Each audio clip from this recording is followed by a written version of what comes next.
What if I just hyper-focused on my drift van for 6 weeks?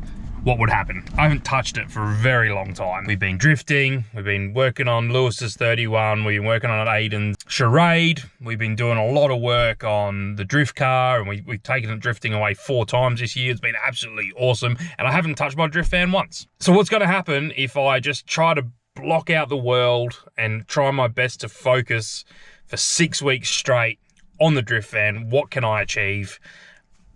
Let's find out.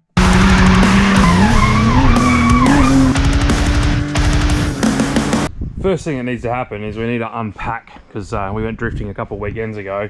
We still got all our camping gear everywhere.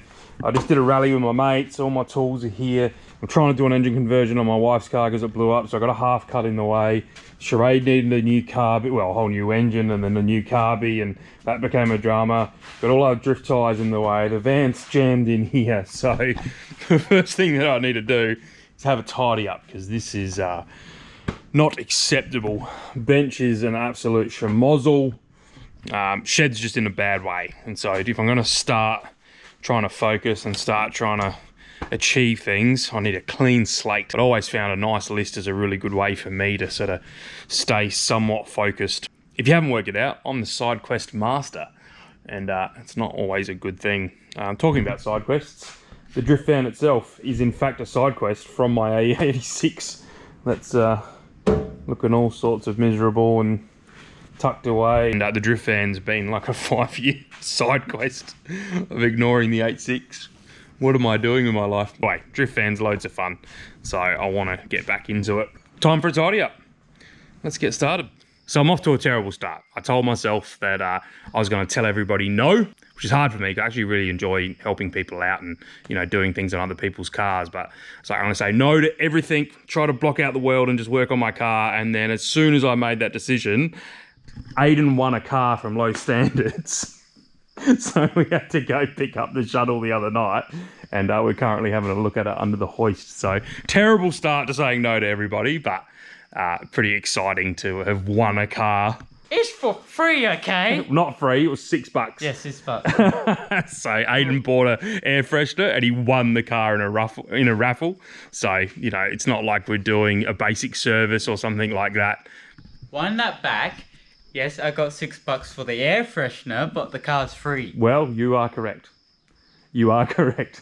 Technically, he's correct. The best kind of correct. So, yeah, hey, look, things in life happen for a certain reason and a certain time. So even though I was trying to be hard and fast on my no rules, this was obviously a bit of an exception. But up from after that, everything's no. Stop yes, it, no. Yes, hey, okay. The answer is what? Don't buy anyone. No, the answer's no. All right, now get this thing off the hoist. Okay. Drift van time. Drift van time. I'll get the drift van on.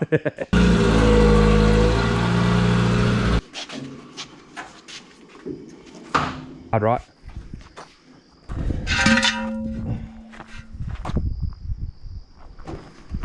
Yep, straighten right. So I bought this to get a 2ZZ out of it for my wife's Corolla, and it's been nothing but a pain in the ass for the last year.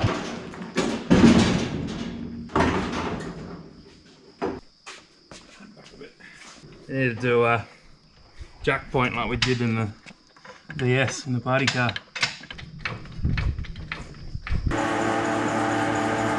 Feels good to have this thing back on the hoist and look at all the potential jobs that I can get stuck into. So I'm going to have to write a list, because it's very easy to get lost in this car. There's just so much that has to get done on it. So let's write a list and start chipping away, but it's good to see back underneath it again. Get close up on that spider web. It shows you how long it's been since we've touched this car. Someone's home in there. Oh, he's on your shirt! Oh, so this is the problem I got. I get underneath, I need to make rear brakes so that we've got hydros. I need to fill the floor in the trans tunnels in the wrong spot. I haven't done the tail shaft yet. The motor needs to go back in. You're gonna need there. Engine needs to go back in. I need to cut all this flooring here out to make way for an exhaust because the car's too low. It gets overwhelming very quickly. So yeah, list is important. But that's a pretty good start for tonight. The shed's looking 10 times better. We've had a nice big clean up. Got the barbecue ready for some mad cook-ups. The V6 is out from storage, and we're going to start working on the drift car. What do you reckon, Adi? Yeah. Got too many other little cars that need work. Shut up. So day 2, and what I'm going to do is I've got the thing on the hoist. It's going to stay on here for the next 6 weeks. So what I'm actually going to do is the hoist has got adjustable feet on it. So I'm going to set the car up to be level. So at the moment, it's sitting down this side. So I need to come up here. So I need to come up there. Then I've got a couple of, and then here you can see the car needs to come up on the back by a fair amount. Having everything flat and level, when I try to set anything else up in the car, I can use spirit level, which is kind of handy. So I'll play around with the hoist and set those feet and get it to sit flat.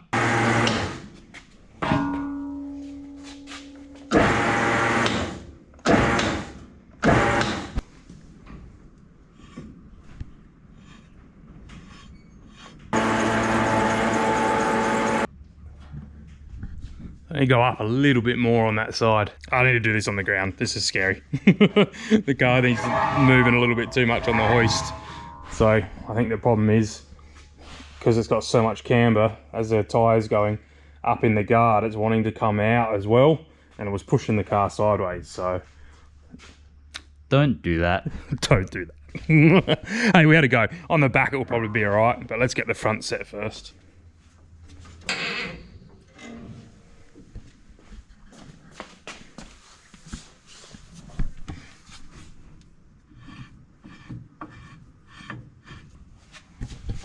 Much closer. I'm going to go probably half a turn more and try to get it spot on.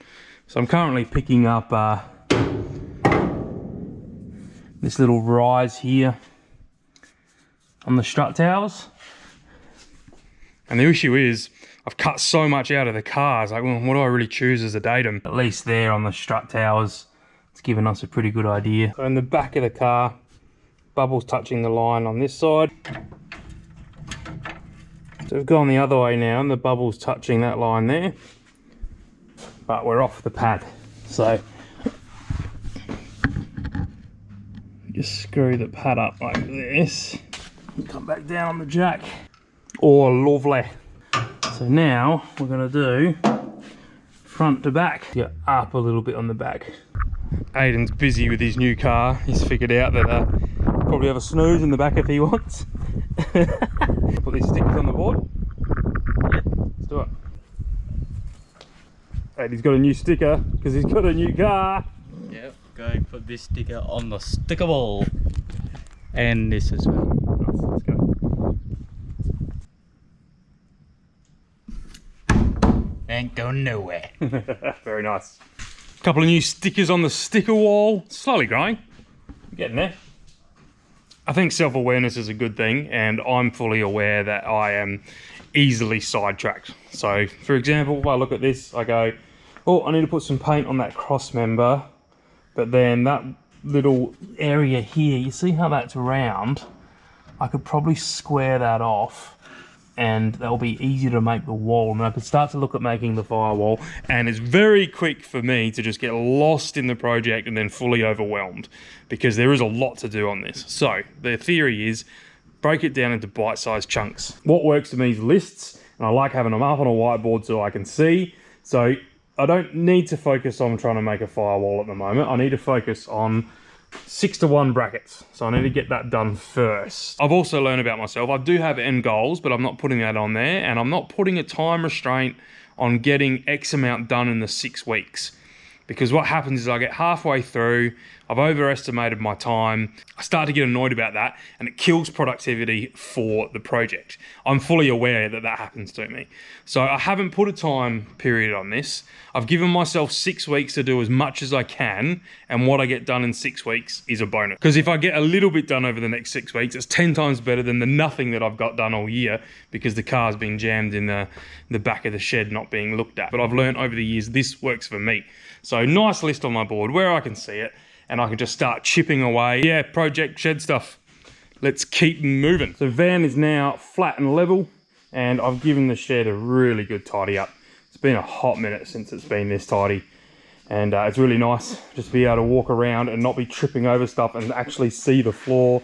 All the tools are where they're supposed to be, so I can grab when I need them. The first job's going to be make some little brackets to the 6-on-1. So this is just a slip joint at the moment, and I'll make a couple of little brackets so that we can slip it on, bolt it in place so it doesn't rattle off. I'm going to make these little brackets. That one's going to go on there like that. Instead of marking out 4 things, making 4 things, what I'm going to do is weld them all together and do it all at once.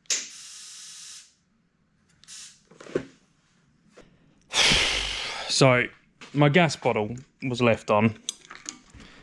This design here, you lift it up to leave it on, so it should be super easy to shut it when you go home. And obviously I didn't do that last time I welded, and now I've got 0 gas in my TIG welder. That bottle was pretty much brand new too. Stuff like this just makes me just want to go home and not build cars. This stuff really slows me down. Like, it just frustrates me, because I've got loads of nice TIG welding that I want to do over the next amount of time, and now I'm gonna have to blast a whole afternoon going back to the gas shop to go spend more money on a bottle of gas because I'm an idiot and left it on. So I don't want to let that slow me down tonight. I'm gonna have to MIG weld it, and it's gonna look horrible, and I'm gonna hate it.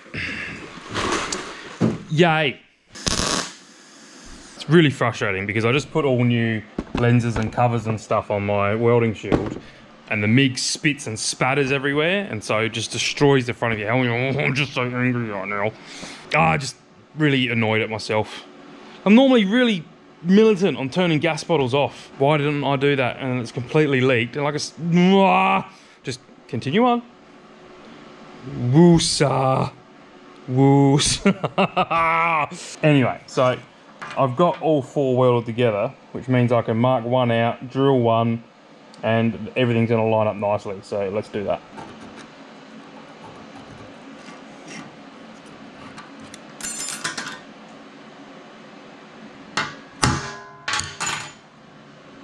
I want to drill and tap the backing points. So this is an M6 tap by 1. So the pitch is by 1. This is just a normal M6 thread. So what I do is I minus the pitch from the metric size for my drill size. So 6 minus 1 is 5 mil, so I need to drill a 5 mil hole. Now I like to make things look cool, and at the moment big squares are not cool. So what I'm going to do is just scribe a line down here, cut that off so it looks like sleek and cool and nice and lightweight and race car, all those things. So let's cut that off. I really like using sockets if you want to mark out a radius, because it's quite easy to find a socket that is exactly the right radius and size that you want.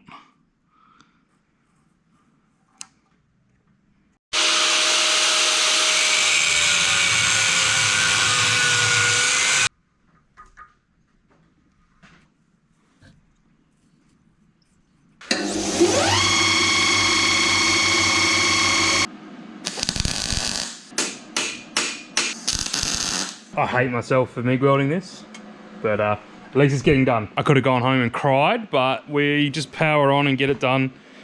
Sure, TIG welding would have been 10 times nicer, but let's zip this up with a MIG, move on with life.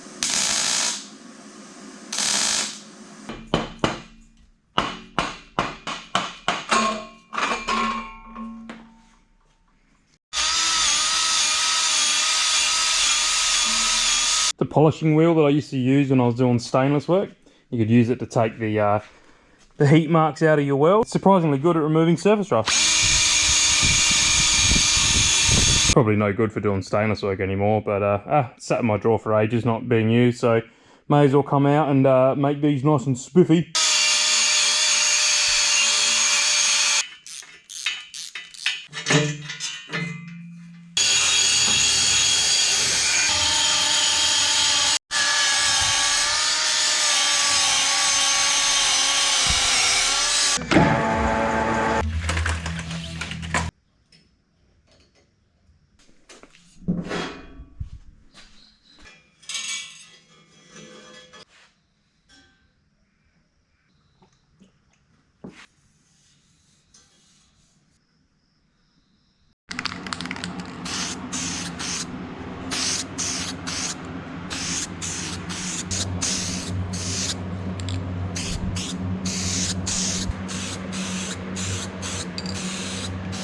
It might be the paint fumes speaking, but I'm actually really happy with that. Check these out. Fresh coat of paint. Wow, they never looked this good before. It's always that raw steel. There you go, 6-1. Painted up. We are moving along and it makes me happy. We're moving along and honestly, it's a great feeling. It's nice to be working on my project again. It's been countless hours, like literally hours you couldn't count, of ideas in my head about this car and how to do it and what to do next and all those sorts of things. So to be out here doing it rather than thinking about it is good for the soul, let's say that.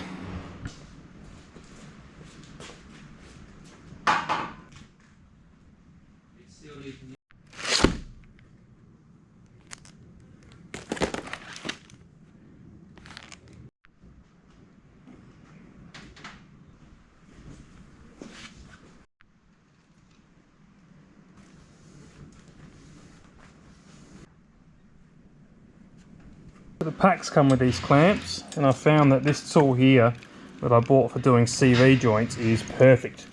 So I'll show you how I use it. Basically this is a cutter and this is a tensioner. So you come through the front, put it through the cutter and into the tensioner, and you can pull the clamp tight and then cut it off. Well, we may as well just do it, I'll show you.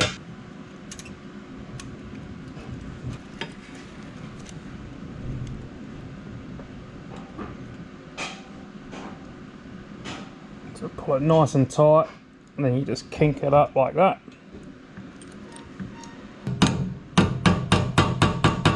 And this is like a little shear cutter. So you just, there you go, cuts that.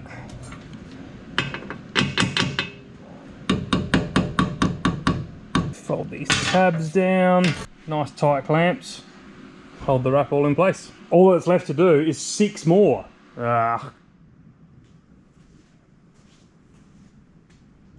So we're making some pretty good progress. Pretty happy with where I'm up to. So these pipes are done now. Looking really good on the motor. I'm really actually quite happy with how that's turned out. And then over here, we're on to the next one, but this takes so long. But yeah, got that one done last night. Got myself a nice little method for doing the straps now, which means it all ends up quite nice and neat. So yeah, pretty happy with where I'm at. But don't you love it when you're trying to achieve something? And for me at the moment, it's just 6 weeks of hyper focus, just spend all my time and energy working on the drift car. And then the daily, my Hilux decides, no, we're gonna start getting too hot while we're driving around. And there's a little hole in the radiator here that's steaming out everywhere. So now I've got to spend this afternoon putting a new radiator in the daily so that I can keep going to work. Isn't that exciting? So sorry Corolla, as much as I'm trying my best to put all my time and effort into this, I still need to get paid. I've got, for lack of a better words, a real job that requires at least 40 hours of my being every week. So yeah, everything that's sort of happening here is happening in the afternoons. So because I'm at the shed a fair bit, I've tried to make life a little bit more comfortable. And I actually made this stand ages ago. It's a marking out table and I've never used it, but it works out to be perfect for a fridge. So we now have an operating fridge, got some wings we'll hit later, a couple of cold bevies, just to make spending time at the shed a little bit more enjoyable. My poor 86. Honestly, I actually do get a little bit upset looking at this car, just sitting here. I haven't touched it in a very long time. It's just been moved from shed to shed. I want to do a bit of a resto mod on it. Well, I need to. There's a couple of bits of rust in it. And it's going to be a big project.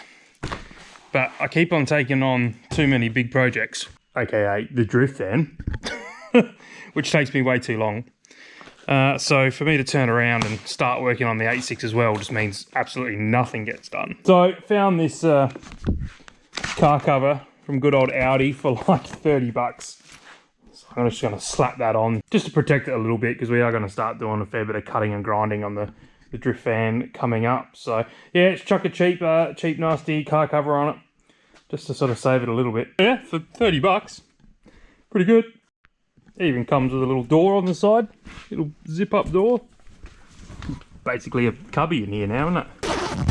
The reason this is taking so long is every time I wrap it, I pretty much cover half of the wrap, and it's only 25mm thick. So every time I do 12mm of pipe, I have to pull through this much. I have to pull through this much tape all the way there, all the way back. It's literally 15 meters. So every time we do a wrap, all that has to go around the pipe once. Pull it all through, pull it tight, go again. So yeah, do the math on that of how many meters is having to be moved every time I do 12mm of wrap.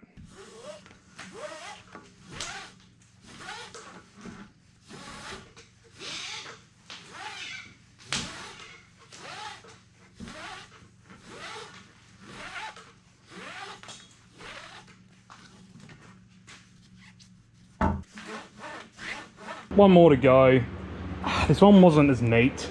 Standards are starting to drop a little bit. So the last one I want to pay a little bit more attention to and just get it really nice. So it's still okay. I'm still happy with it, but it's not as neat as what I've been doing. So pick up your game, Timmy. All right, one more to go. I've done quite a few of these bands now. I've come up with a nice little method to get this exactly right. Before I start the bands, as I'm winding, I've been using cable ties to hold everything in place. That seems to be a nice way to keep everything tight and neat as I go, and then I'll do the bands afterwards. So yeah, I've been pulling it nice and tight, and then just straight up, and then with a little guillotine in that position, cut it off there. That leaves just enough for me to be able to fold it over, hold down where you've cut it. You're left with quite a nice little finish there, and you're not really cutting yourself on any loose tabs. So yeah, after doing quite a few of these, that was a little method that I come up with. And there we have header number 2, all wrapped up. And slap it back on the motor. This is ridiculous. Why am I doing this? All right, there you go. There's the finished result with all 6 pipes wrapped. I'm actually really happy with that. Looks really nice. I'm thinking there's 2 straps here. I might add another one there just so it also keeps it uniform. So the idea was to have a band after the bends, which I do on all 3, but maybe another one there just to tidy it up. But massive shout out to car builders. They supplied me with all the wrap because they're mad lads. This was the 25mm wide stuff, and they've also given me a couple of rolls of 50mm, which we'll probably use on the rest of the exhaust. But first time wrapping exhaust headers and really happy with the product. So comes with 5 bands, which was awesome. It was nice to work with. Sure, it's fiberglassy and you get itchy, but that's part of the job. What's really cool though is this titanium header wrap. That's the natural color of the fibers that are used. Nothing's been dyed to look that color. So apparently it doesn't change color once it heats up and it's in the car for a while. So I thought that was quite a nice feature, and I actually really like it. I think it's a really nice looking finish. So yeah, car builders, mad lads, thank you very much. Also, massive shout out to House Ahoon. He 3D printed and like designed the jig that I used to make the 6-into-1 collector. And without him making that, so it sat in the saw and was able to cut the 6-to-1. Without him making that, I wouldn't have been able to do any of this. So huge shout out to House Ahoon. Thank you very much. I'll dig it out and show you, but it's buried in a box somewhere after the move to the shed. But yeah, lots of different people involved to get this done. And Pokey's Mechanical for bullying me online to do it. It went the different direction than what he thought it was going to. But yeah, so thanks to everybody for watching along. That's the 6-to-1 ready to go in the car. But yeah, I was always inspired by the GT40, having it come around the back of the motor like that. I just think it looks cool. Was it ridiculous amounts of work? Yes. Was it worth it? I don't know. Will it be a great sounding Ecotec? Is that even possible? I guess we'll have to find out. But yeah, there we go. 6-to-1. Stupid amounts of work. Alright, brackets are done, clean up and paint, wrap exhaust. So a good amount off the list. Next to do is prep the V6 to clear the cross member. And I need to dig out the flywheel and bolts and make sure I've got all of that. So with that all done, we move to trying to get the motor back in the car. Now, I've had the gearbox test fit to the V6 when we first did all the installation of it, checking all the clearances and everything, it was actually that V6 under the bench there. So on the good one, this is a working motor. I've done burnouts with it, I know it works. We need to just remove a couple of these tabs here to clear the cross member here. So that'll get done tonight. But while I'm digging around, this is the clutch and flywheel setup that I got when I bought the manual conversion. And it's all looking a bit scabby. Do I buy a new clutch? I don't know. There's a bit of meat left on this. Maybe I'll just slap it in and see how it goes for the initial test drive and see if we need to upgrade it, or do I just do it properly, do it once. I've actually moved sheds since this project started, and it looks like I've missed one of the bolts. So I'm kind of hoping the one that's on the back of there is going to be the right type. And then over here on the gearbox, I've had the gearbox fit, but never had it operating. And I don't think I have the slave and the fork and the throwout bearing. I don't know if I've lost them or if I never got them with the conversion. I've looked through all my spares, but I reckon I've lost them. I don't remember seeing them. So for this next part of the build, I'm going to put the gearbox back on the new motor and it will go in the car because I need more references for clearances for the next part of the job when I start doing tube frame front. So we're going to start doing tube frame front stuff. What I actually want to do is put like a protective bar here for the sump. So I need this back in the car to do all that. Plus we can start to look at doing the inlet. We can start to look at wiring and plumbing and all that sort of stuff. Obviously it will need to come back out again before we try to start it. But I also need to fabricate a whole exhaust. I don't think starting it up straight out of here is going to be a good idea. So this needs to go back in the car. We made these engine mounts quite a while ago. They're ready to go, but... So we made these engine mounts quite a while ago. They're all painted up, ready to go. So we'll get them on the motor tonight and try and get... So we'll get all this bolted back on the motor and start working towards getting the V6 back in the Corolla.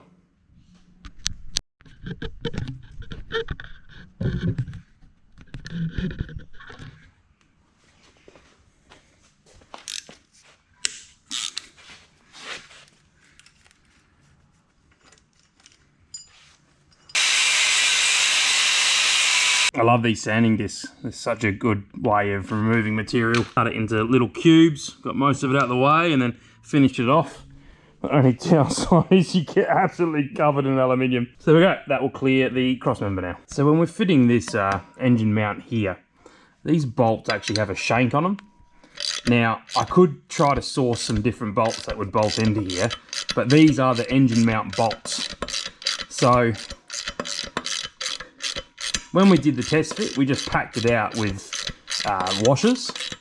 And now I could do that, but it's not a very elegant solution. And I want to try to make working on this engine a nice thing because I've got a little bit of a feeling it's going to be in and out of the car quite a few times. So, you see here, it's got the shank on the bolt.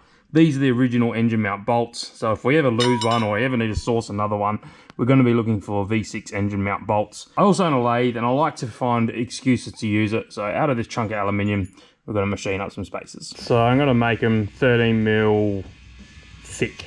I've locked this up to 13. I can put the back of that on there and set my parting off tool there. And this is a little trick I like to use.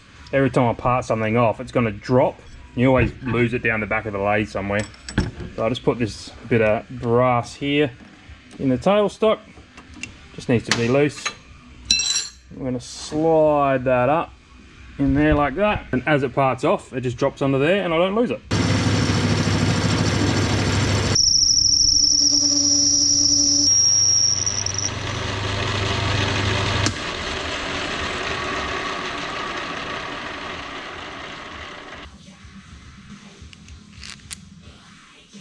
There we go, 3 nice spaces to go for the engine mount. Was that just engine mount with extra steps? I mean, yeah, but that's this whole car, isn't it?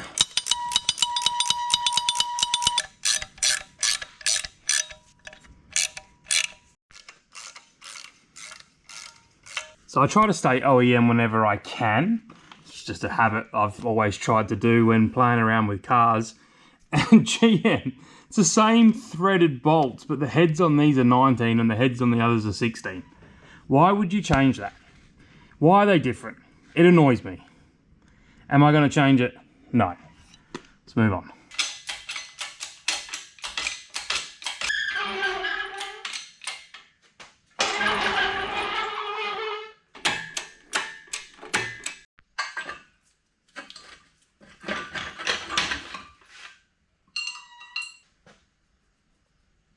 Do you know what's awesome? The bit where I can't undo this bolt because the 6-to-1 pipe's in the way. It's all gonna have to come off just so I can undo the last 10 mil of those threads. How good are cars?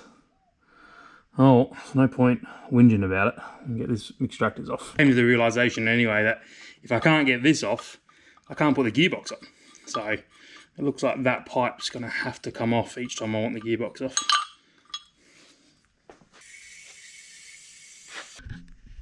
I think that's probably a good spot to stop for tonight. Motor's safely on a tyre. Leave a little bit of tension on there. We can come back and look at getting the gearbox on. I don't know if I'm going to set the clutch up now. Well, I can't set the clutch up now. I don't have the throw out fork. And the motor's got to come back out anyway once I've finished all the tube work in the front. So I think we've put the gearbox on now, put it in, do the last bit of clearance work with the motor. So I really want to get to the part where I'm making the tube frame front on the car within this 6 weeks. It's kind of like where my goal's been. All this is leading up to the tube frame front. So that's enough for tonight. Let's head off and come back tomorrow. This has the potential of being hard to put oil in. So what I've done over here, I've taken this rocker cover off and I've got another one of these. So if we jam that on there, without getting that stuck underneath it, gives me another option to fill. So it's probably not a bad idea. I mean, I might be able to make up something that fills into there, but before I put the headers back on, that's another option. Can't hurt, right?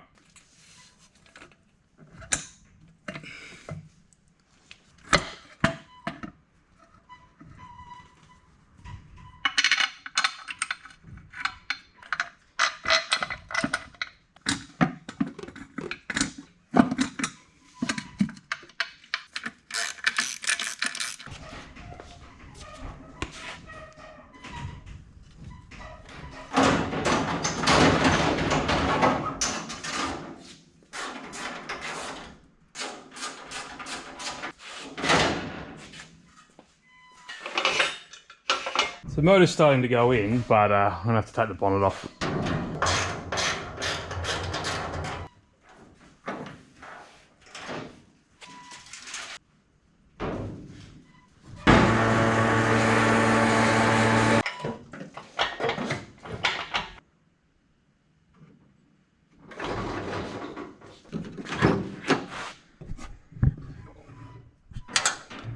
It's gonna be quicker if I take these off. I remember now, that's why I made this removable.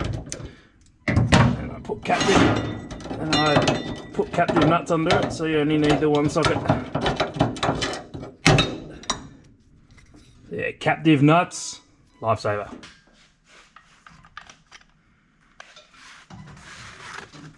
And once again, the drift van has a motor. Look at these pipes. What was I thinking? That's so close. Oh man. Engine mounts are all just finger tight, but we're in there. She's in there. I'm gonna have to, I was getting caught up on this edge here.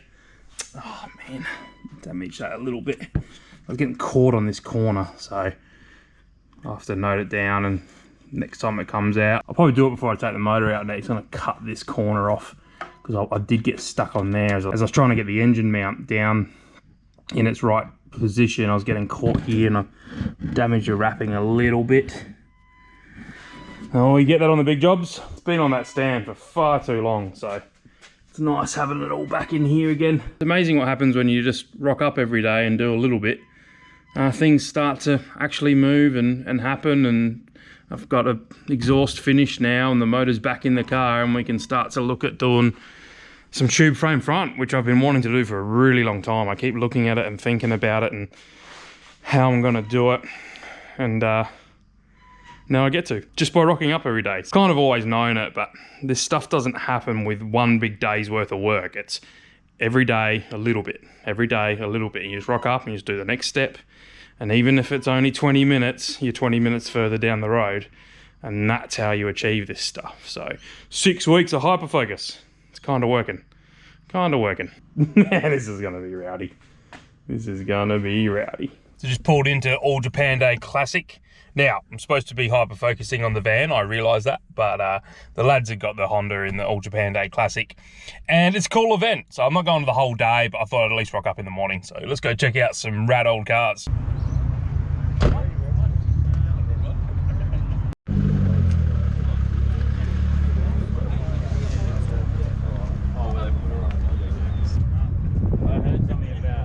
So tell me what I'm looking at here, 200 kilowatt. 210 kilowatt at the front wheels. On 30 psi roughly. You were 30 psi. Yep. So completely stock engine with cams, head studs. So still 1 litre? Yep. And you make 200 kilowatts? Yep. Wow. Through a stock gearbox. Who's done your fab work? It's very nice. All me. Oh, you've done all this? Yep, all of it. Dude, you're killing it. This is beautiful. No, you've done a killer job, man. That's all really tidy. Yeah, so... Hell yeah. Back to CC with a bigger turbo. Yep, so it's going to go back. It's got a GBC 2300 on it now. It's going back with a 22350. Okay. Around the same boost. And I don't know, probably around the 240 kilowatt mark. So is it running out of air? Yeah. Okay. Yeah. Yeah. It doesn't taper off power wise, but it's extremely close to doing it currently. Yeah, right. So you're strangling the turbo. I've already killed one turbo. Okay. A $100,000 car. Yeah. We haven't had it. Very nice.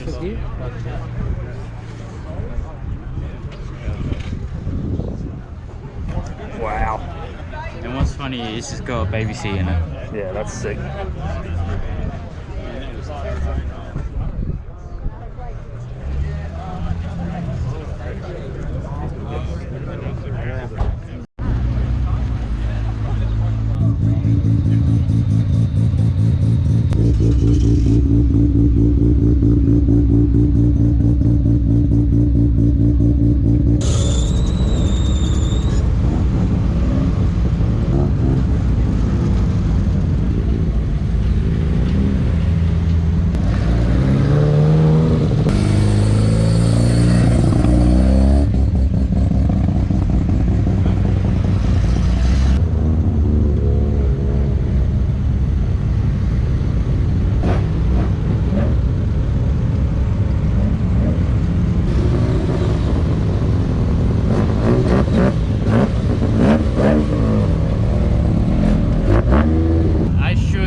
Yes, I think agree.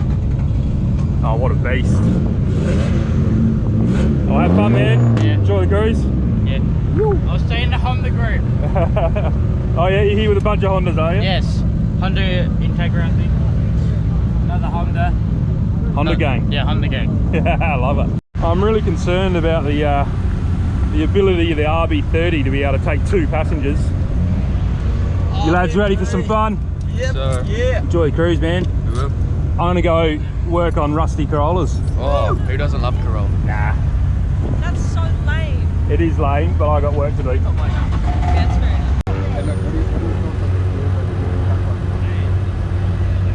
So we're back in the shed, and that trip down to All Japan Day wasn't a complete waste of my time, because while I was that side of town, I grabbed these parts for the gearbox. So we now have the clutch fork and the throwout bearing for the get rag. So it was pretty close to where All Japan Day was, so I sort of killed 2 birds with 1 bush.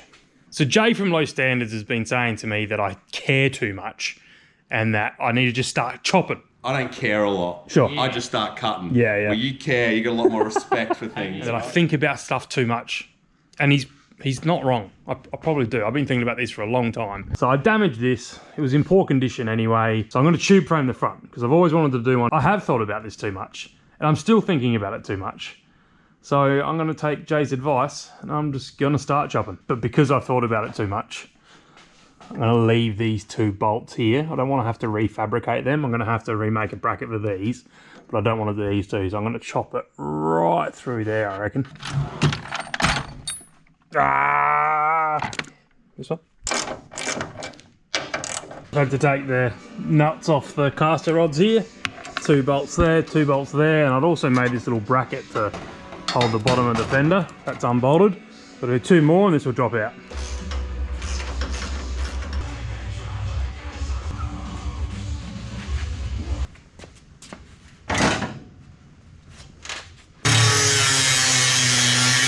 So I'm glad I did that, because obviously I'd crushed this toe in the car onto the trailer. Didn't really think about it too much and thought, oh, pulling from the middle would be a good idea, but it wasn't. You can see by cutting it, I've actually relieved nearly 5 mil. That would have been pulling in on the 2 chassis rails. So everything's a bit more relaxed now where they're going to stay. That's important for the next step. Still in my good shirt.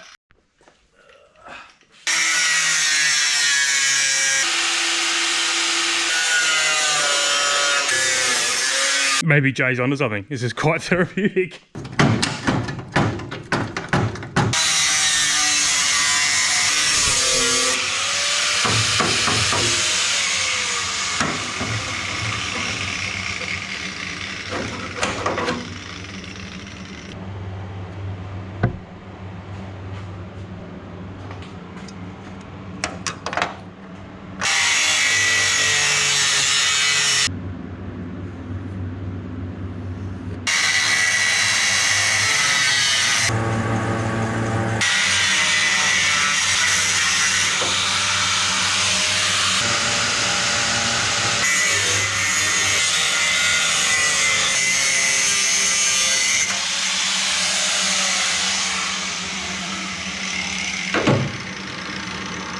There we go. It's all chopped off. The whole front of the car's just missing. So with everything cut off now, I need something to weld to. So I just knocked this up here. Weld on the front like that. And then this, oh, don't drop it. Then this little guy here, that's gonna weld on the front like that. So I need to prep everything and clean it all up. Maybe get some paint inside here. And we can look at welding all this on.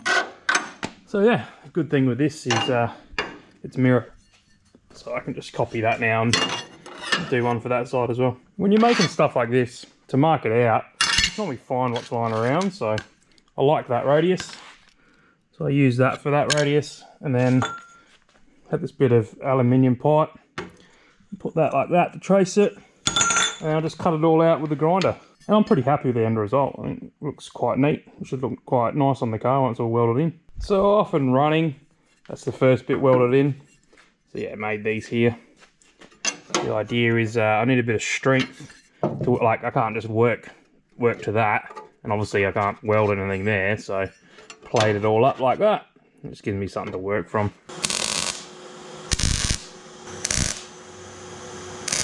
A few welds with the old MIG welder. It's pretty sturdy now. It's pretty. You can appreciate there's a good amount of strength and a bit of steel bent like that. Obviously I've cut it all away, so one of the next steps is I'm going to put a bit of plate here and run a tube from here down to that chassis rail, just to get a bit of strength to the chassis rail and a bit of strength back to there, tie it all together. My roll cage actually comes through the firewall into this side of the strut tower, so if we tie that into there, should be quite a nice sturdy front end on the race car.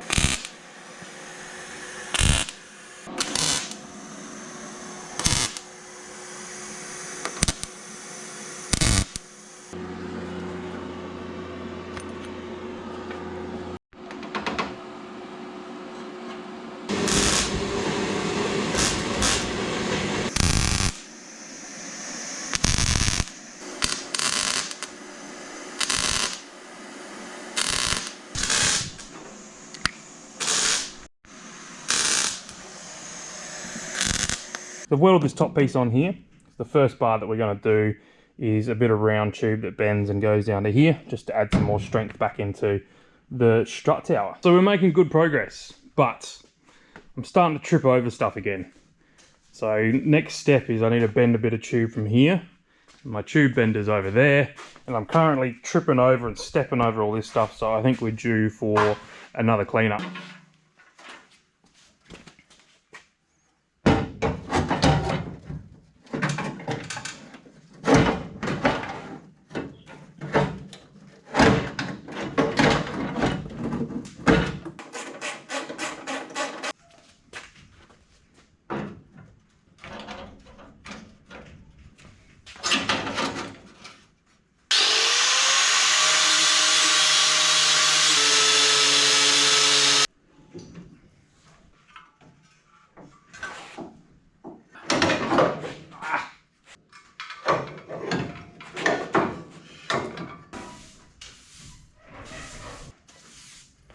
I need everything back on the car anyway, so I figured best way to tidy up just to put everything back on.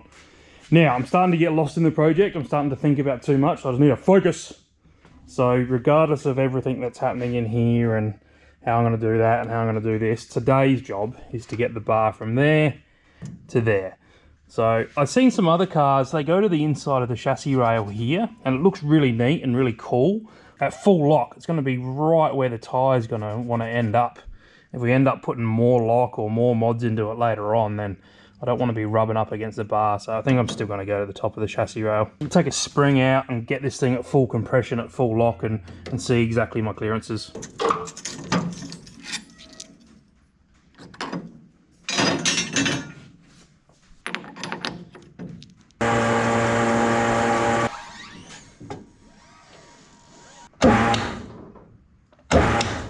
Still a bit of movement to go on the shock. We'll go down a little bit more.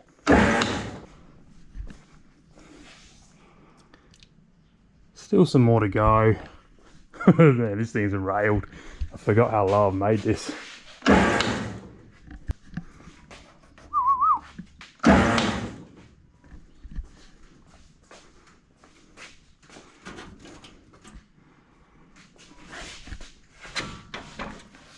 Clearances here.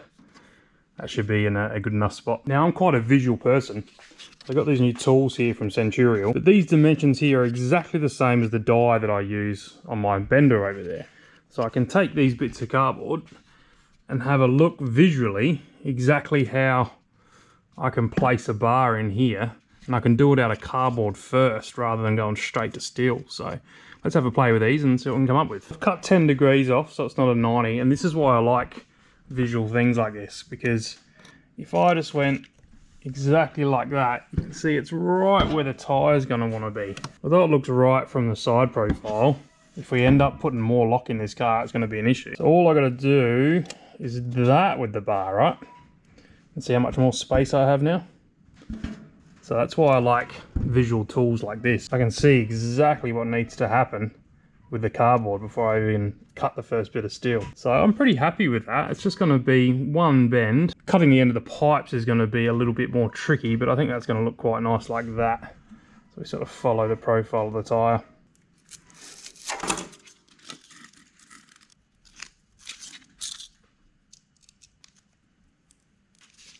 So I'm really happy with that. It shows me exactly what I need to do. And because I cut 10 degrees off this, I know when I go to the bender I only have to bend 80 degrees, not 90. So quick little tool there to visualize exactly how to bend up the bar. Let's give it a go. So one thing you need to consider when we're cutting this out, or cutting the length of the straight bit of pipe, is okay, my bend's going to go here and stop, but I need to bend this bend.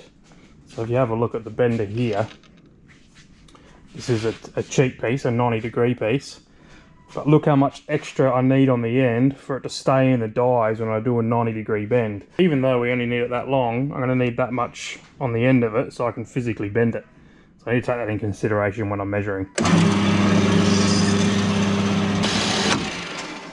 I need to leave myself a little bit of green, a little bit of leftover, because that's not going to be a straight square cut to the chassis because we angled it, right? So I'm going to have to work out the profile later. That's easy. This is where my bend's going to be. So this is where I get my cheat bar. You see I machined a groove in this. So I line the cheat bar up with where I want it to bend. And it's going to show me where to put this new bit of tube into my bender. So I've got a little bit left over here. Then with the cheat bar in place, I can just mark this. And I'll line that up with the front of my die and my bender. And that means that bends in exactly the right spot. I chose the front of the die there as the datum, so that mark that I put in there. Now you got to make sure you put it in the right way, because it's easy to put the mark in the wrong way, but the bend's going this way. So in this case, the longer part of the tube has to be the bit that's getting bent. So it is easy to get it wrong. You got to make sure you get that right. So with that in place, I'm just going to bend it now, and this little indicator here will come around to 80 degrees, and that will be our bar.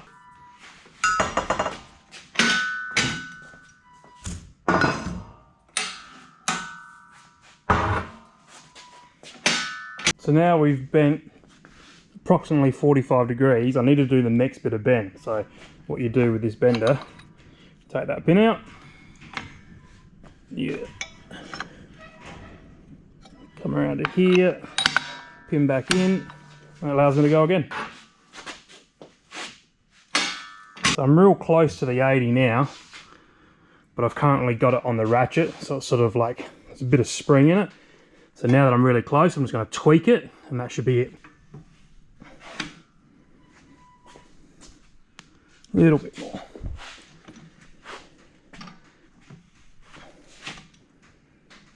So with it relaxed now, it's sitting just past the 80. So I'll do the other side exactly the same.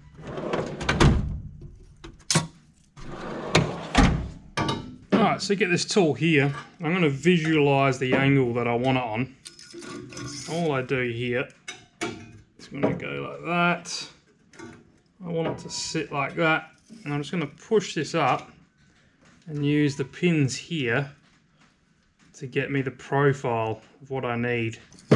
And what I've also done is I've taken one of the pins here out. And what that's going to allow me to do, set this up here. We want to run an angle like that. I can mark on this tube the top. Now, because I've got this profile here on this, it means the profile on the back's also the same. So I can just slide this up right near the end of the bend there, mark that out, and that's how I'm going to profile cut this bit of tube. Now if you can see there, I've got the roll cage coming through to the sort of the bottom of the strut tower. So I was kind of wanting to do the same with this one, have it land about there, I reckon. So yeah, if I land it at the front there, just offset, it looks like the roll cage goes through and then back down. I like that. Set the angle here, got the magnet holding this in place. Now obviously that's too high, but we'll sort that out when we do the trim down here.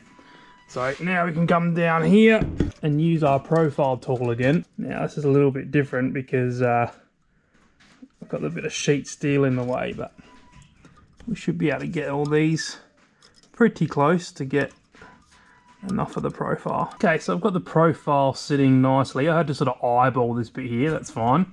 And then also draw the little indicator in there so we know where to go. And then I want to come down 65 millimeters. So you can see here where that bit of sheet steel was, but we can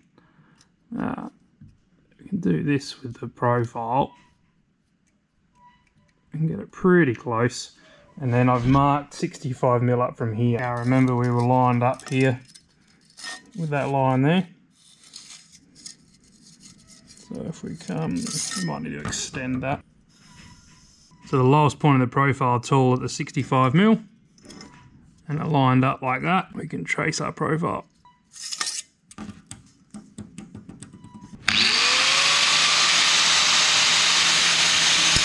I'm pretty happy with the end outcome there. Need a little bit more finessing just to get it exactly right.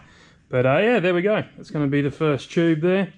Obviously do one on the other side. I might just jack the wheel up and check clearances, make sure it's 100%. But remember the spring's out, so when I do this with the hoist, I'm just moving the wheel up on the shock. I'm not actually taking any load off the car. So yeah, even if we manage to get more lock out of this and a really extreme bump, we're not going to be hitting the bar. If anything, we're going to be hitting strut tower first. So I might need to trim that up, but there we go. So pretty stoked with that. Come out quite nice. Now that they're all fabbed up and I'm happy with my clearances, we've got to prep them for welding. So I'll take the black scale off. The way I do that is I've got this machine here that's for polishing round material. Now, is this the way you're supposed to use it? No. Does it work? Yes.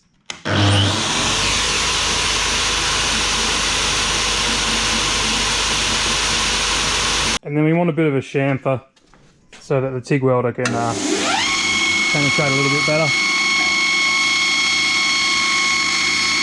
And then we need to do inside as well. So,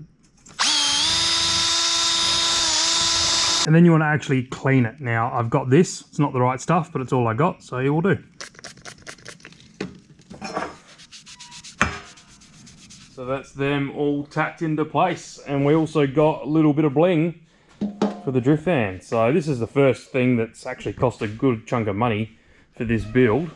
Up until now, everything's been relatively cheap. Brand new fuel tank, in-tank fuel pump. So I'll give you a look. So there's nothing worse than being in a drift car with external fuel pumps and external swell tanks and stuff. They always stink. Doesn't matter what you do, they stink. So this one is going to allow me to mount the fuel pump inside and keep it in the tank. You can see in there it's all baffled up. Myself a 40mm fuel pump as well. Apparently they don't run as hot, so they pump just as much fuel and just as much pressure as the 60mm, but not as hot, if you believe the marketing. It's actually quite a nice bit of gear, this this hanger. So there we go. New fuel tank for the drift van. All right, next step. I'm going to do this bar here that comes off the front and around here. Now I need to pick up the front of this suspension here. So this is the caster mount, and I need it wide enough that I can fit a radiator in. So I'm going to go as wide as I can, and that'll be all right. And the other thing I want to do is I want to incorporate a bit of a crash structure. So I've got an idea. I think it will work. It's time to get the grinder out and just get working. Just cut these bits off because I don't really need them anymore. Just like looks a little bit cleaner. Plus the tube's going to come down in here. These marking out templates, they're awesome. I love using them. But like in everything in life, there's a time and a place to use them. So I could use them, but what I'm going to do is show you a different way to do it. Because all I need is two 90-degree bends. So if we measure from there to there, 855. And all I need is two 90 degrees, and then I'll cut it to length and get it exactly right back and forth. So I could do the templates. I could sit here and work it out, but I already know it's going to be 90 degrees. Whereas here, I didn't know if it wanted to be 90, and it didn't. It ended up being 80, and I like that, the way it sort of swoops forward. It looks a little bit more sleek, but I know that I'm going to do 90. So like everything in life, there's a time and a place, and I don't think I need to use them on this one. So I'm going to save them for another project. We've already got a straight edge here for the edge of the bench. So we're going to come in 850, and mark 850 with some engineer's chalk. It was 855, wasn't it? 855 like that.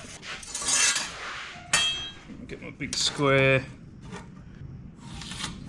I like to work from my centers, so half of 855 is 427. So we'll go there like that. Double check my marking out. 427. That's 425. So I want to go just a touch over from that line. Should put us there in the middle. Mark our center line. I did a quick measure, went about 230. But like I said, I'll leave a little bit of green here and trim it to exactly what I want. But now we just get our cheater bar, and we're gonna line the cheater bar up to that line and slide it over until it gets to that line like that. And with that in exactly the right spot, that's going to show me where to put the tube in the bender to get that bend so that it lands right on the edge of that 855 that we wanted. So off the measurement, that's 230. Let's double check it with the cheater bar. So that touches there. That touches there. Draw it all out on the bench, grab your cheater bar. It's really easy to figure out exactly how to bend the new bit of material. If your bench isn't big enough, you can do it on the floor. With a piece of tube cut, I've marked the center line of the tube, and then we work out from our center. And we just simply, a little bit neater than that to me. Let's do it in texture. So the center line lined up, we come over here.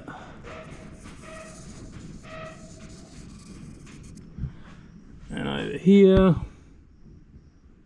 Now, it's really easy to put this the wrong way in the bender and bend the wrong bit. Ask me how I know. So what I do is I put a B for bend and a S for straight. So we'll do over here. Yeah, this is the bit that's going to get bent. So that's the bit that needs to go into the die. We line that up there to the edge of the die, and we're good to go.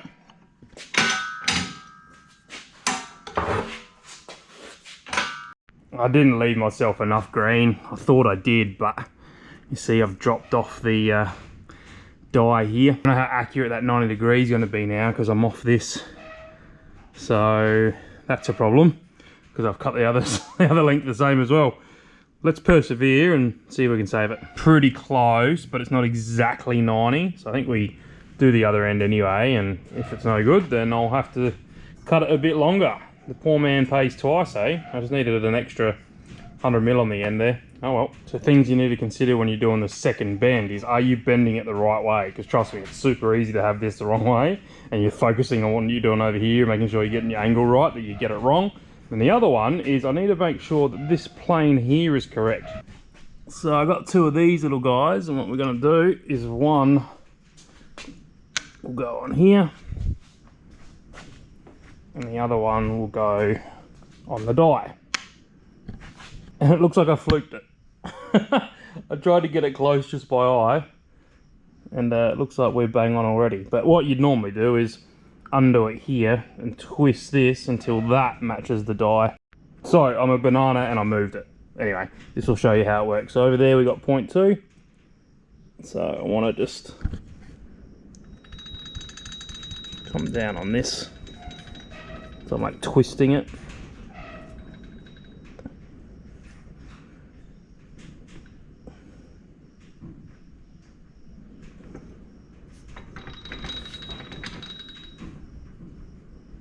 So just moving everything around a little bit up and down, making sure I've actually got the right amount of tension on it while it's still tight. What do we got? 0.04, 0.01, 0.02, 0.04. Give it a tweak.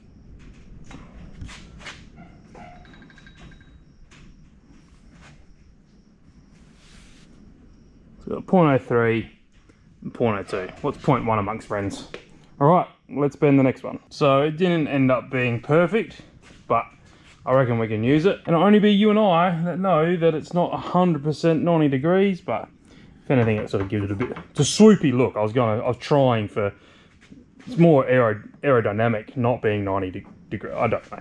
Anyway, we're gonna cut this bit off. Let's have a look at it on the car. I don't like the idea of a big heavy bar hanging out the front of the car, but if it gets hit, it's gonna bend my chassis. So this is my little idea here. So I sort of stole it from the Speedway guys. So I'm gonna put a bolt through there. And what that allows that to do is if I take a big hit in the front, and let's face it, it's a drift car, so it's inevitable to happen.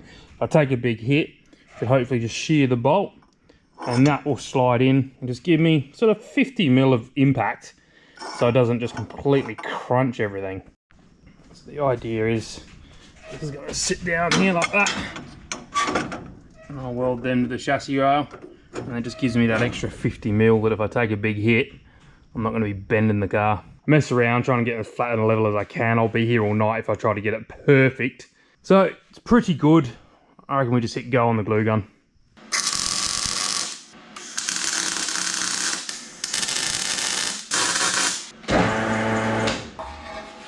There we go, another bar in place. So next step is going to be making the bracket that drops down to hold on to these here. Now I thought about angling this down, but at the end of the day, I think just having it square and flat is just going to be 10 times easier. Do you ever just sit in your shed and look at your car? I do that a lot. And I should be doing those brackets on the bottom next and finishing that, but I want to do the top bar because I think the top bar is going to be really cool. So I might go with the rule of cool and do that next. But that's enough for tonight. I should probably pack up and head off. But yeah, I reckon I'm going to do that top bar next. Alright, so I'm planning to do a crash structure on this tube here. And as you can see, I'm going to have a bit of bar that this can slide into. So that will get welded to the car, and we'll put a bolt through there. So if we have a big hit on the front, we shear the bolt, goes inside there. But if you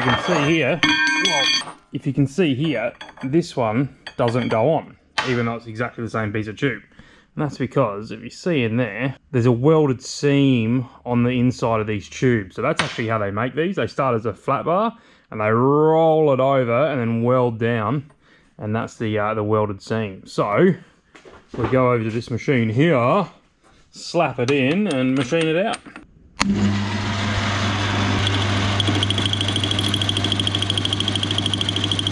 So a little bit of a visual demonstration. That will get welded on there. And if we were to have a crash from the front, I've got that much movement which will take in a lot of the force and not just absolutely destroy that strut tower. So yeah, hopefully the bolt shears. I'm gonna have a 6mm bolt in there, so hopefully it shears. But you know, if you take a big enough hit, I just want something to give rather than nothing and bend my whole car. Right, so we need to change out the die here because we're going to be bending the smaller tube to this little guy. Oh, he's so small and cute. So yeah, each die comes with its own follower. That's pretty cool. Tells you top hole number, what is it? Top hole number 2.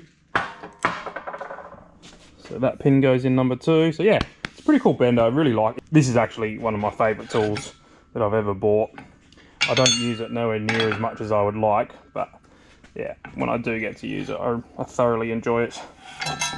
I think it's one of those tools that I always wanted to buy and thought, man, imagine if I had a tube bender and I could do cool tube work and build roll cages and front tube frames and all those things. And here we are doing it. So I think that's why I like it so much. Okay. It's just really well thought out, really well designed. Super easy. I mean, you can tell I'm doing all this with one hand at the moment. That comes out into number 2.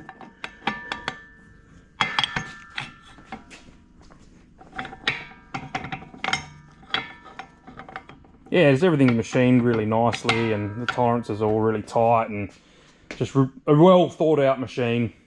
So this is the JD2 or JD squared model 32. So it's sort of like they learned a lot from the Model 3, and then you know, stuff like double this and everything's a bit beefier and a bit stronger, and it's just good.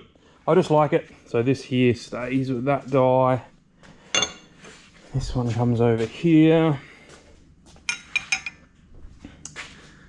Now you got to be really careful because these pins are different lengths, and if you put the long one in here like I did once, it actually touches your gauge here, and then as you're trying to bend it, you move the gauge and completely ruin your bend. So make sure that one goes in there, short one in there, and just like that we are ready to bend smaller tube. When I first built the shed, that was one of my plans. I wanted full racking along the back here, and one of the ideas was I could put all my tube up here because these are like 7.5 meter lengths, and as I need it, I'm sort of take it off and straight down onto the saw, and the idea seems to be working. So I'd never planned to put a lot of tube up there. You know, I could probably keep enough on the rack to do like a car's worth of roll caging, but yeah, just a little bit of a look into the shed setup.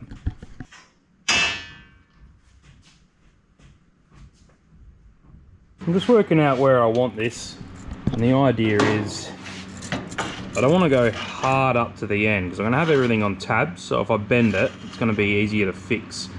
So I'm going to come back a bit so that basically the top of this bar's level with the top of the bottom one. So we're going to go 460 from the strut tower. So 460 from the strut tower, from there to there's 1250. Now my bench isn't long enough to map that out so that I can work out where the bends are going to be. So we're going to draw this one on the floor.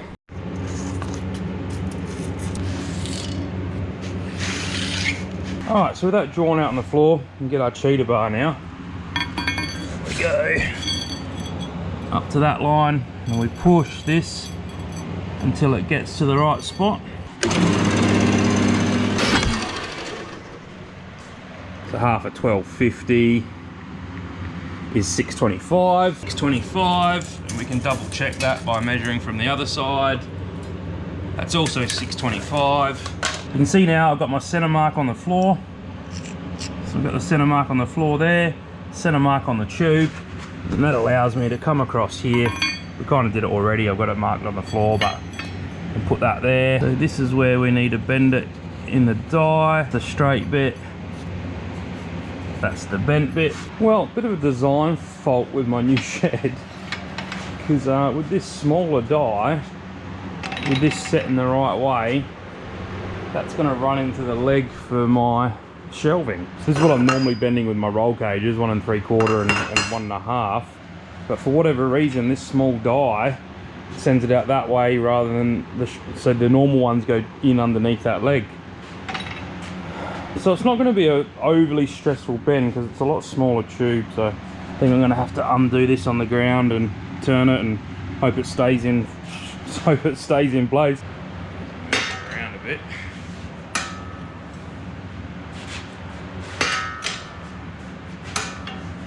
Go to 90, a little bit of spring back. We'll do that on the other side. So again, the orientation of where this is super important. Because if I just bent that now, then this is going to bend that way and that's going to be way off. So obviously I need them in the same plane. Not too much. Sure, doing that up doesn't change anything.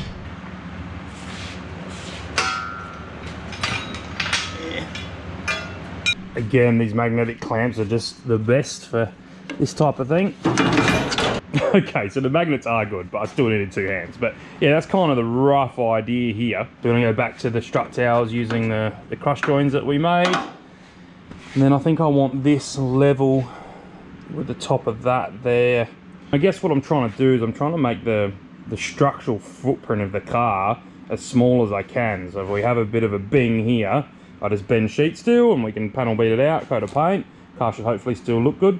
So I'm trying to make it so if we have a bit of a push here, I'm not going to bend all this like structural stuff, the bit that's going to be holding the radiator and the lights. If I don't bend that and I only bend this, easy to fix, back out on track. So I'm just trying to think of ways that we can keep the car on track and have it as a reliable drift car.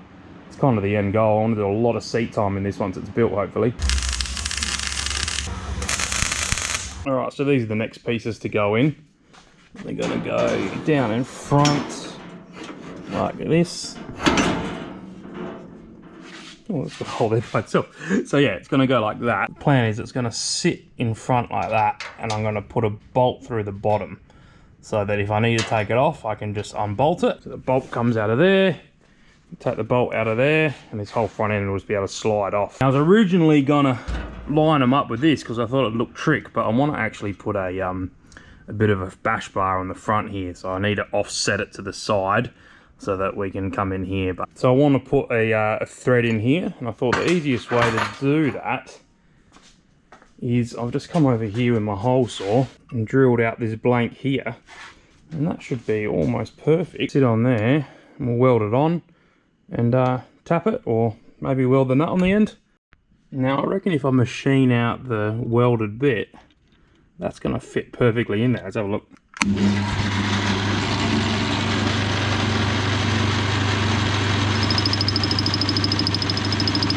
There we go. It's going to go in there quite nicely, just like that.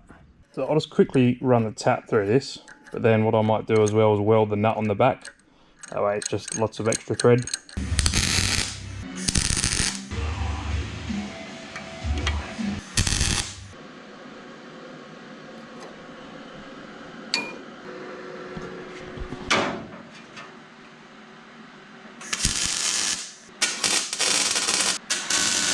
My ability to procrastinate and only do the stuff that's fun has actually paid off, because I've got to make a bracket to the bottom of this, but I'm going to incorporate it into the same bracket for them. So we'll cut a bit of flat bar, we'll tack it on the bottom of here. But yeah, it ended up landing exactly in the middle. See kids, procrastinating pays off. It doesn't, don't do it. Don't do it, trust me. So I'm back at the shed. Another day. I'm tired because I didn't sleep very well last night. And I'm hungry. And the last thing I want to do is work on this car. But I'm here. I made it here. I did that bit. I'm here. And so I'm just going to do something. Instead of going home, I'm going to do something. Just keep the ball moving a little bit. So last time I was here, I sort of left myself with something to do. So before I went home last time, I got these all ready. So it's going to be, well, it's going to be a quick, easy win to get these welded together. So I'm just going to start. And a lot of the time I find if I just start, then things keep moving, things keep happening. And the longer I do this, the more I start to understand that it's the little bit every day. It's coming in here every day and just doing the next step, the next little bit. Like the other day, I had to cut something on the saw, but I didn't want to do it before I went home, but I got the saw ready. So when I came back in, I just had to start cutting. Same as these little things. I got these prepped ready so that they're ready to go. I'm not having to start a new job. I'm halfway through. I can just jump back in and get going on that. And that's how these things get done. It's that little bit each day, even when you don't feel like it. Even when I just want to go have a massive meal and fall asleep on the couch, maybe drink beer. As much as I want to do that, just do the next step, that next little bit of the project.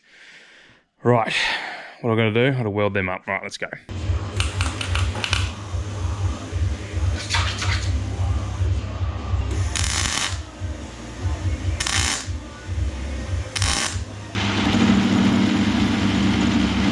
So this is the old chassis rail.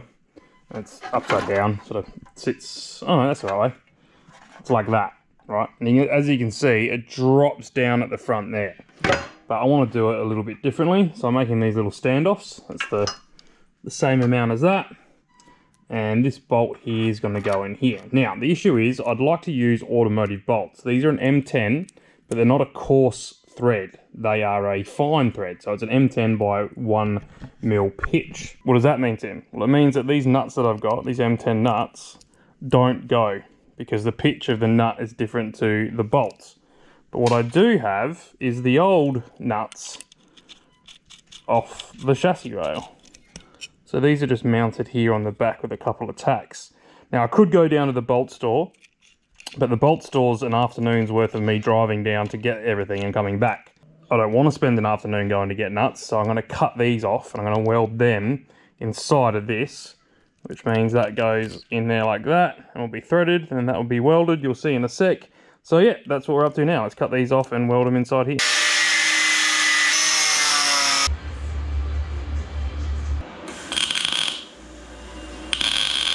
Right, there we go. So there's 4 done with captive nuts. Now, was that fun? No. Did I enjoy it? No.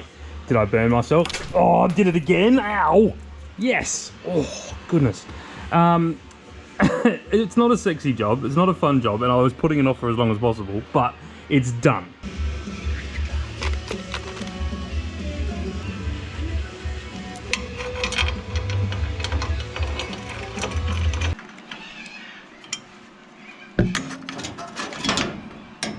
So I'm being properly soft. Burnt my hand. I'm hungry. I'm annoyed. I think I'm just gonna go home. If I crack on now, it's the next part of the job, and I'll be here late tonight, which is what I should be doing. It's what I should be doing, but I think I'm just gonna call it quits for tonight, come back tomorrow, and we'll crack on. But yeah, basically, that's gonna get welded on there. I just loosened everything up. I want the bracket to sit where it's supposed to be, and then we'll pull all the loads and everything on the suspension. This is the car. I picked up this radiator off my mate Andrew. It's a Koyo Rad out of an Evo. Now, he's got Evo 5s, but I think he was saying that this is actually an Evo 7 radiator, but it doesn't matter because it needs to be all custom mounts. But the good thing with the Evos, outlets there, which will go up to the waterline there on the V6, and these ones here are really close as well. So the other issue I need to look at is it sitting too high? So we'll have to chuck the bonnet back on at some point and just make sure my clearances here are okay. The issue that I have is I actually took some time off work because I was kind of hoping that last week I could really power through and get a lot done. Sort of get a lot done coming in here each day, but work's called me in. So life's getting in the way once again of me building race cars. See, I'm still halfway through these brackets. That one there is bolted in place, but still needs to be trimmed up and made pretty and made look good. I haven't been having loads of fun making these. It's been slow going, but I am getting there. So it's going to go in here like this. I should be going home. It's too late for me to be out here playing around, but I want to see how much better this is going to sit with this plug out. Still sitting on that. Alright, and these are going to be, what, 10mm. So I need to find something with 10mm inside diameter. Alright, I'm going home now, I promise. So I want these brackets to be a little bit prettier. I don't like these big square angles hanging out here. I just eyeballed it from the edge there to the curve and that way. So we'll take these off and cut them off. Just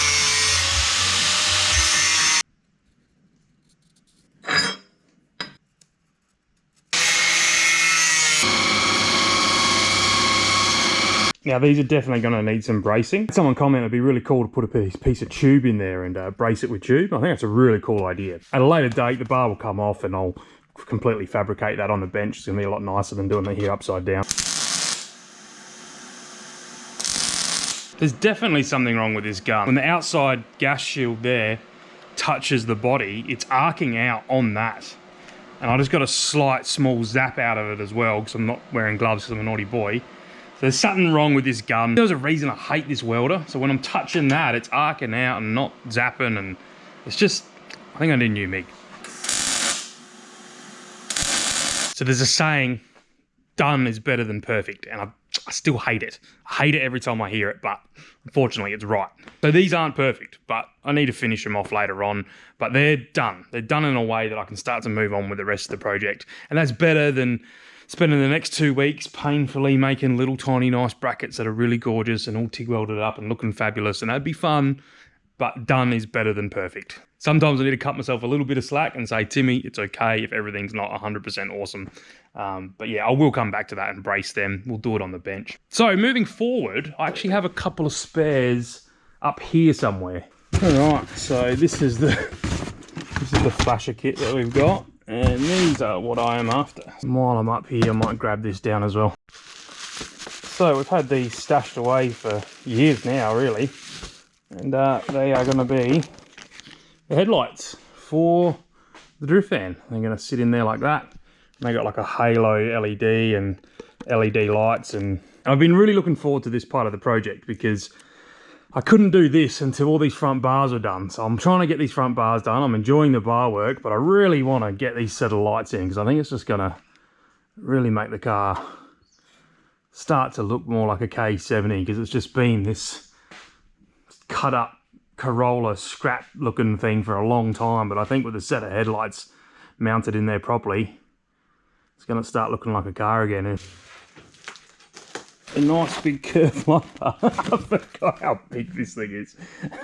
Actually mount on the front like that, and I'll point it down towards the track so I'm not blinding everybody. So this is it. This is the end of the 6-week hyperfocus. Today's New Year's Day 2025, and I'll be interested to see back on sort of the start of this project exactly how much I got done. Last week was a real write-off. The last week and a half I was doing real big days at work. Worked Christmas Day, Boxing Day, big days, big week. I pretty much lost that last week, so I'm going to tell myself this was 5 weeks of hyperfocus. This is my idea of hyperfocus. Whether, you know, it actually is or not, I don't know, but I did my best to be here as much as I could in the spare time that I had.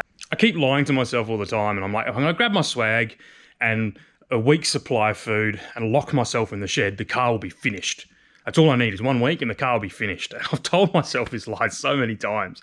But I think what the last 5 weeks, 6 weeks has really sort of shown me is if I rock up as much as possible and just keep the ball rolling, those small little steps of progress is what actually gets these cars built. Being New Year's, it's a nice time to reflect.